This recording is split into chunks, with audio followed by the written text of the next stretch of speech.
പനിക്കൂർക്ക വെച്ചൊരു ചമ്മന്തിയാണ് ഉണ്ടാക്കുന്നത്. അതിന് ഒരു പാൻ ചൂടാക്കാൻ വെച്ച് അതിലാവശ്യത്തിന് എണ്ണ ഒഴിച്ച് എണ്ണ ചൂടാകുമ്പോൾ കടുക് ഇട്ട് കൊടുക്കുക. കടുക് പൊട്ടി കഴിയുമ്പോൾ കടലപ്പരിപ്പ് ഉഴുന്നുപരിപ്പ് ഇട്ട് കൊടുക്കുക. ചതച്ച മുളക് ഇട്ട് കൊടുക്കുക. ഇതിലേക്ക് ചെറിയുള്ളി വെളുത്തുള്ളി ഇട്ട് നന്നായിട്ട് വഴറ്റിയെടുക്കുക. 2 കഷ്ണം പുളി ഇട്ട് കൊടുക്കുക.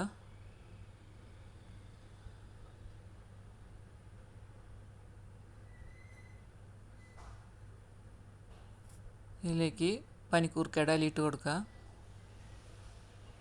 നന്നായിട്ട് ഇളക്കി കൊടുക്കുക. അതിലേക്ക് മല്ലിയില ഇട്ട് കൊടുക്കുക. നന്നായിട്ട് മിക്സ് ചെയ്യുക. ആവശ്യത്തിന് ഉപ്പിട്ട് കൊടുക്കുക. ഈ കൂട്ട് ചൂടാറിയതിന് ശേഷം മിക്സിയുടെ ജാറിലിട്ട് നന്നായിട്ട് അരച്ചെടുക്കുക.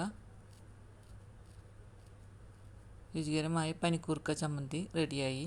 ഇത് പനി ജലദോഷമുള്ള സമയത്തൊക്കെയും കഴിക്കുന്നത് നല്ലതാണ്.